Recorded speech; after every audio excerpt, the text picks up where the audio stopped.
Olá, Sim. meu nome é Tabata, sejam muito bem-vindos ao meu canal. Quem é você?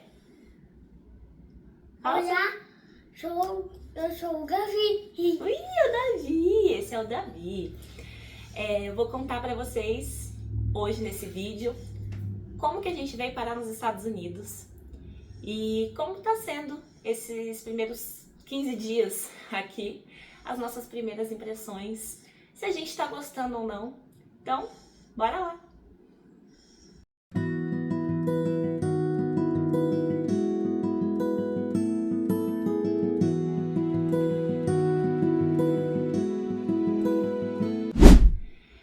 Então, você tá gostando de morar nos Estados Unidos, Davi? Sim, Sim?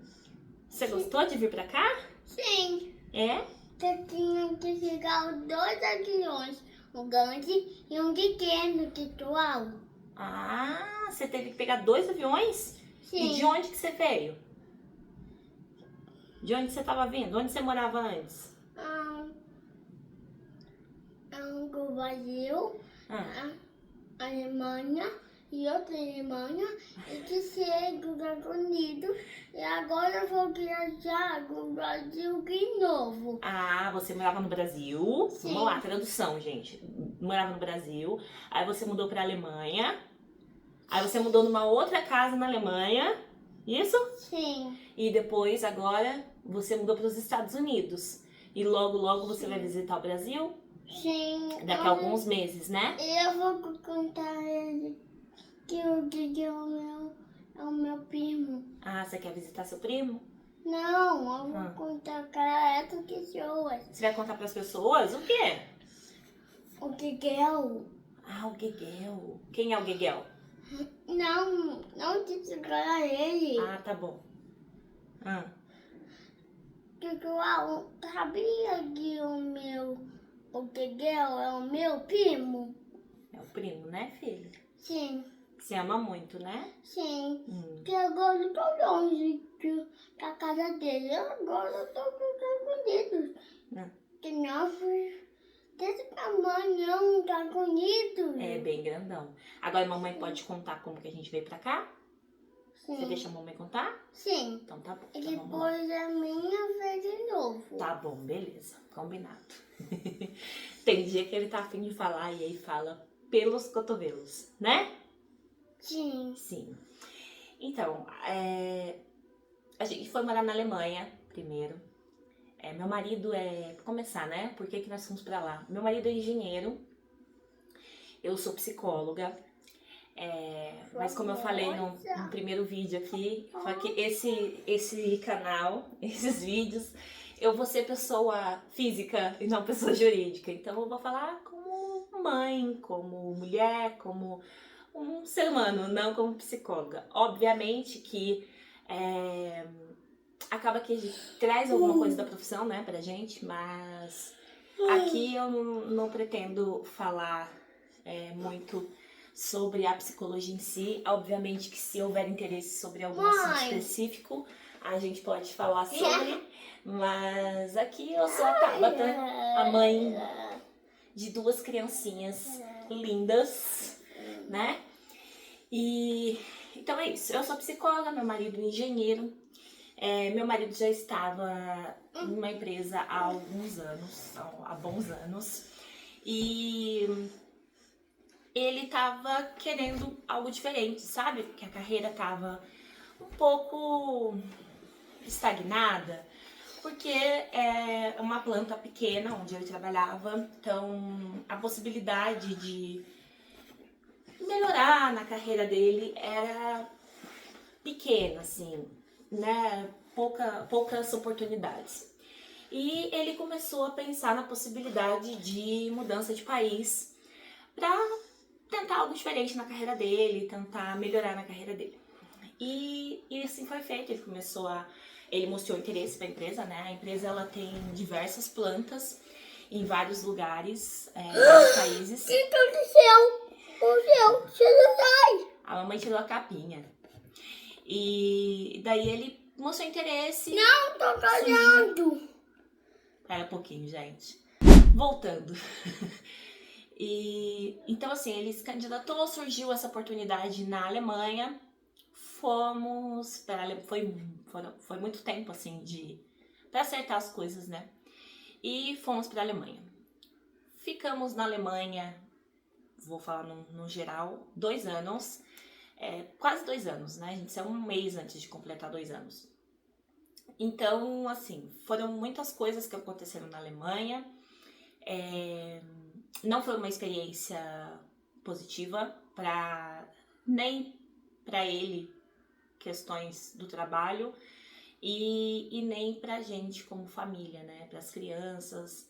Foi um processo bem difícil. Nós temos 2 filhos, como eu já falei, e tudo para eles lá era muito complicado. Então, a gente logo que chegou lá, já foi muito difícil conseguir médico, conseguir pediatra para eles. Então, a gente, assim, fiz uma amiga lá, uma pessoa que me ajudou muito, foi comigo, rodou comigo para resolver as questões burocráticas, porque ela já tá lá há quase 5 anos. Acho que agora vai fazer 5 anos lá. Então ela fala alemão, ela foi comigo procurar pediatra lá, você tem que bater de porta em porta. E o pediatra tem que aceitar cuidar dos seus filhos. Assim como o médico da família, que também tem como se fosse um clínico geral, só que ele é responsável pelaquela família. Então, tudo que você precisa, você vai naquele médico. E ele te encaminha para os especialistas. Se você precisa de um atestado, por exemplo, está doente, precisa de um atestado, quem vai dar ele, quem vai dar receita médica é ele. Então, é o médico responsável pela família. E para conseguir o pediatra, rodamos. Fomos em muitos lugares, muitos lugares. E era sempre não tem vaga, não tem lugar, não. E aí, quando a gente chegou assim na última opção, a gente tinha rodado a cidade inteira. Aí fala, não tem. Aí essa amiga, ela falou, não, pera, mas ele tem 2 crianças. Uma tem, na época, meu filho tinha 2 anos. Tem 2 anos, ele precisa de um acompanhamento. Precisa desse acompanhamento, precisa de um médico. Nós já fomos a todos e ninguém aceita as crianças. Então, precisa fazer alguma coisa. E ela ficou lá, usando dos argumentos que ela tinha. E até que a moça falou assim, tá bom. E aceitou, sabe? Então, conseguimos o pediatra para as crianças. Mas foi uma luta. Então, tudo lá foi sempre muito difícil em relação a questões de saúde, tá? A qualidade de vida na Alemanha, assim, não tem o que falar, é um país lindo, com uma qualidade de vida ótima, lugares maravilhosos, tudo acessível, então não tem uma desigualdade social, você não vê isso, sabe? Então tem lugares, né, que você vê bairros que são os bairros com classe mais alta, tem os apartamentinhos que da classe mais baixa, mas se você ver as pessoas, não tem diferença, sabe? É só mais a moradia, um carro talvez, mas todo mundo tem acesso a tudo. Vão frequentar os mesmos lugares, na escola você não vê diferença, as crianças todas com bom material, com boas roupas, então assim, não tem essa desigualdade que eu estava acostumada no Brasil, por exemplo, e que eu, falando já aqui dos Estados Unidos, também tem bastante. Então, foi isso. Conhecemos lugares incríveis na Alemanha, foi mágico ver a neve pela primeira vez, foi sensacional conhecer castelos, foi uma experiência muito legal nesse sentido, assim, cultural, mas foi muito difícil também pela cultura, porque eles são extremamente fechados, eles são muito rígidos com muitas coisas, são bem flexíveis, pelo menos foi a minha experiência, tá? Eu não sei se é assim pra todos, né, mas onde eu morava e tudo que aconteceu com a gente lá, eles foram bem flexíveis. Então a gente teve algumas questões em relação à minha filha mais velha. Ela começou a apresentar algumas alterações de comportamento, algumas dificuldades, a princípio na escola, com 2 anos e pouco. Ela entrou na escolinha com 1 ano e 8 meses. Na época, eu estava estudando. E ela, depois de alguns meses na escola, ela começou a apresentar essas alterações de comportamento, assim, mais significativas, sabe? De irritabilidade, de agressividade. Começou a regredir em algumas coisas, como, por exemplo, ela se alimentava super bem e passou a não querer comer fora de casa. Começou a seletividade alimentar, começou mais ou menos nessa época. Só que foi cada vez piorando mais, sabe? Ela era uma criança que comia de tudo e de repente ela passou a não comer nada, não aceitar nada. Passou a ter terror noturno. Então ela tinha muitos pesadelos à noite, ela gritava, ela acordava gritando, demorava de acalmar. Então a gente passou a ter alguns problemas em relação ao comportamento dela. A gente foi vendo algumas coisas mudando, sabe? E com isso a gente buscou especialistas para saber o que estava acontecendo com ela. E ela foi a vários, gente. Sempre, desde os 2 anos e pouco desde que começaram as questões, as crises, ela tinha crises em que ela ficava desregulada e enfim.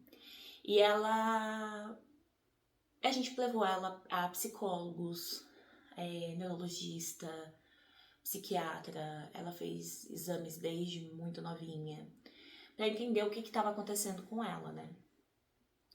E cada um falava uma coisa, nunca a gente teve respostas concretas. Aí com 3 anos e pouco, a gente encontrou uma psiquiatra e ela passou melatonina pra minha filha dormir. E ajudou muito em relação ao sono, mas as crises durante o dia estavam cada vez mais intensas, mais frequentes, em lugares. Aí no começo era só na escola, depois passou a acontecer quando a gente saía, na casa da minha mãe, aí começou em casa também, a coisa só foi escalando, foi piorando, sabe?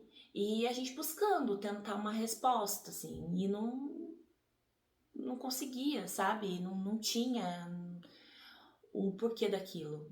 E foi bem angustiante. Foram anos disso, muitos anos. E fez avaliações neuropsicológicas e também não teve respostas. Não chegava a nenhum diagnóstico. Só que durante essas avaliações ela tinha crises também, então nem sempre ela aceitava fazer, sabe?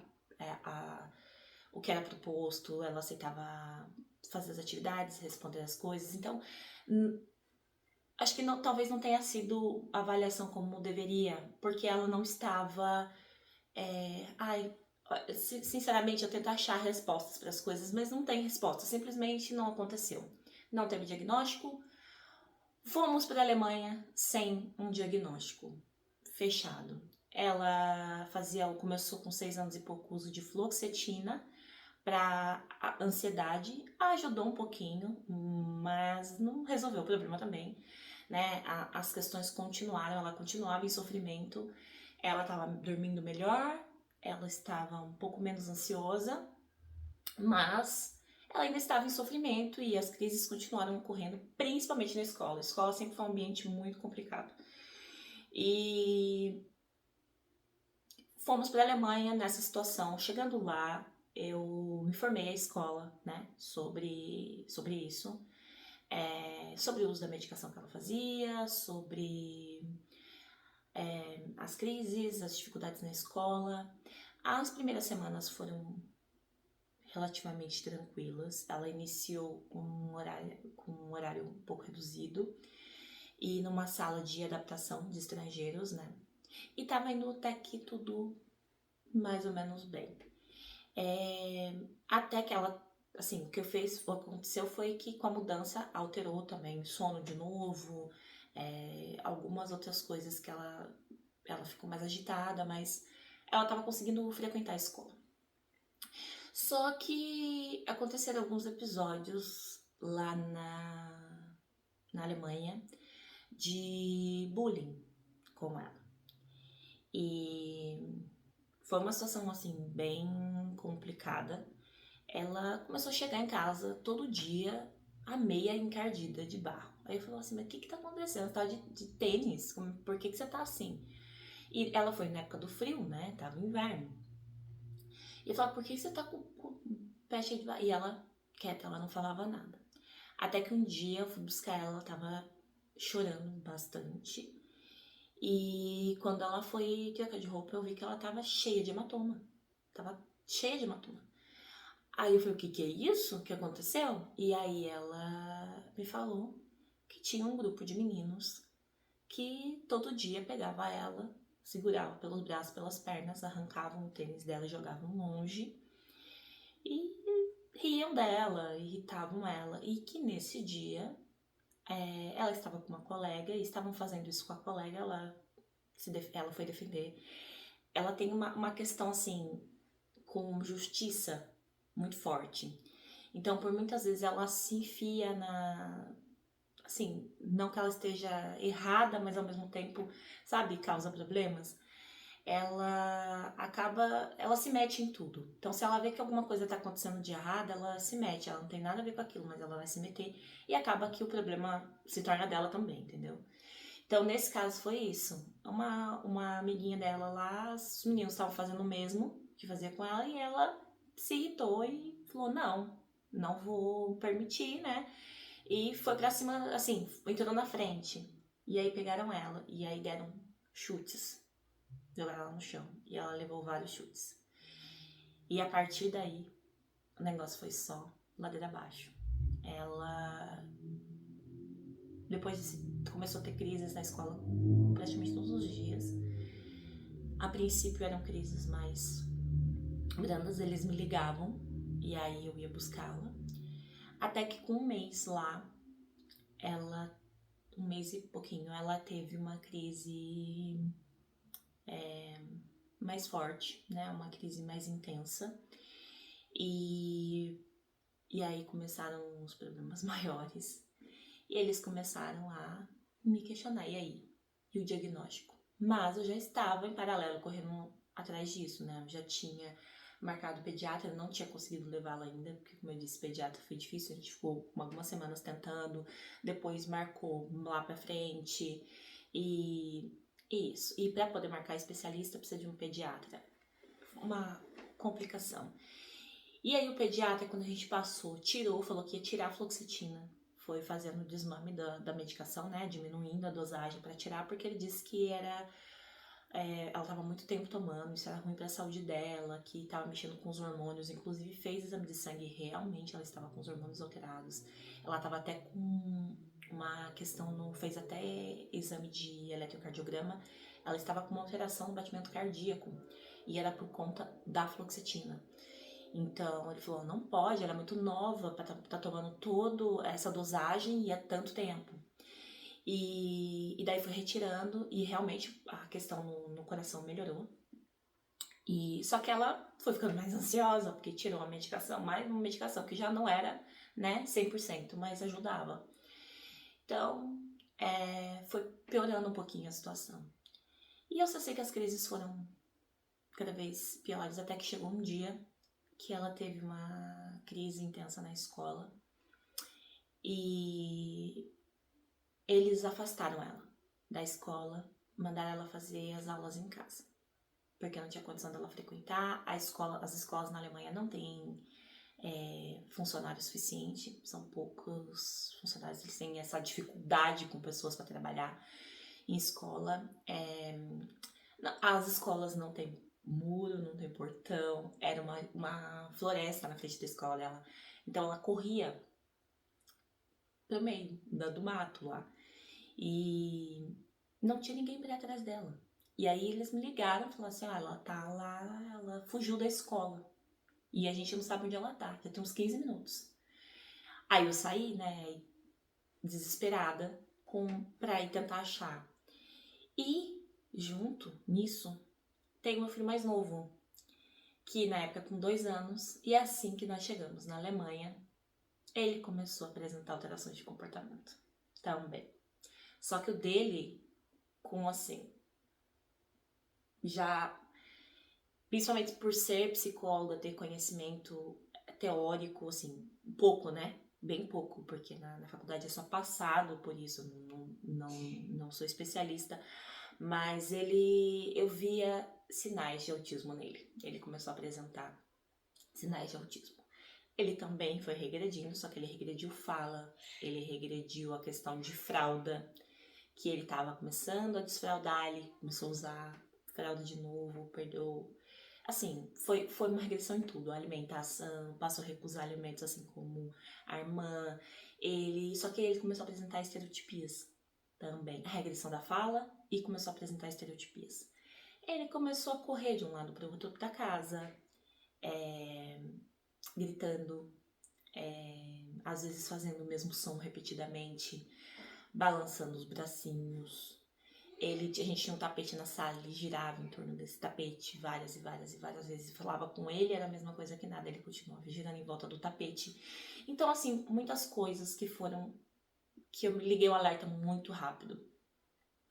Além de outras coisas como enfileirar objetos, fazer pilhas, né, com as coisas. Então ele pegava as garrafas PET e enfileirava tudo assim na casa, saía enfileirando na casa inteira, assim. E ele ficava um tampão naquilo, e aquilo tinha que ser certinho, assim, as garrafas tinham que estar certinhas, enfileiradas certinhas. E tudo era assim, colocando um em cima do outro ou enfileirando. E a regressão de várias coisas, mais as estereotipias, e isso, assim, acendeu aquele alerta. E eu já falei com o pediatra, a pediatra também falou, realmente, e já fez um encaminhamento para ele, para especialista. Aí a gente conseguia encaminhamento para minha filha também, e assim foi. Eu sei que eu consegui encaminhamento, mas eu não conseguia marcar consulta. E, gente, foi um Deus nos acuda. Eu sei que nesses 2 anos eu não consegui passar meus filhos passaram uma consulta com especialista, mas eu não consegui terapia, eu não consegui tratamento para eles, para falar que eu não consegui nada. Agora, no final, na véspera de vir embora, assim, nos últimos meses, tava indo o equivalente a uma TO do Brasil, fazer as terapias com meu filho em casa, mas era pro meu filho mais novo. E aí ela fazia várias atividades com ele em casa, né? E fazia as terapias em casa. E ela ia me orientando de coisas a fazer com ele, principalmente. Com ela também, mas mais com ele. E aí foi só que eu tive, assim, foram 6 ou 8. 8. Ai, não me lembro exatamente, tá? Mas foram 10, lembrei agora. Foram 10 que eu assinei as 10 sessões no final. Então foram 2 meses e meio, que era uma por semana. Foi isso que eu tive na Alemanha, assim, por esses 2 anos. Mas, em uma dessas crises, ficou afastada da escola, a minha filha. Ficou fazendo aula em casa, eles me mandavam material semanalmente. Eu tinha que fazer as atividades com ela, sem falar alemão, e mandava pra escola. Então eu pegava, eles deixavam a pasta na porta da minha casa, com as atividades, e aí eu levava na escola na sexta-feira, no fim da aula. Então tava funcionando assim. Chegou um ponto que eles começaram a me cobrar. Ela não pode ficar longe da escola, não pode ficar desse jeito, você precisa de uma resposta. Eu falei, tá, eu tô tentando. E começou a pressão. Aí daí começou a pressão, alguns meses lá, uns 6 meses lá, e começou a pressão em cima de mim. E, não, tem que voltar pra escola. Voltou pra escola. Ela voltou pra escola, ela teve uma crise intensa em que me ligaram pra ir pra lá. Quando eu cheguei lá, tinham 5 pessoas segurando ela. E eu cheguei, sentei com ela. É difícil conter ela nessa situação, mas eu aprendi, então eu sentei. Ela tava no chão, eu sentei, aí eu segurei ela de uma forma que ela não se machucasse e não me machucasse também. E Um tempo depois ela começou a regular, assim. Chegou muita gente. Aí eram policiais, vários policiais. E o SAMU deles, assim, o SAMU. E eles chegaram já com injeção de tranquilizante na mão pra dar nela. E eu falei, não vai, né? Já tá acalmando. Eu sei que eu controlei a situação, não deixei chegarem perto dela. Consegui acalmar ela. Passou um tempo. Quando ela acalmou, eles colocaram nós duas dentro de uma sala com os policiais, os bombeiros, né? Eu não sei se eles são bombeiros, são socorristas, não sei direito. E os professores envolvidos, os funcionários e professores envolvidos, o diretor da escola, todo mundo numa sala e nós duas lá no meio. Vou pedir para vocês para se inscreverem aqui no canal se não forem inscritos ainda, deixar o seu like, fazer um comentário, que seja um joinha, um coraçãozinho, qualquer coisa, para ajudar o canal a crescer, que esse começo é difícil. Então, se vocês puderem fazer isso, eu agradeço muito, viu? Obrigada. Até a próxima.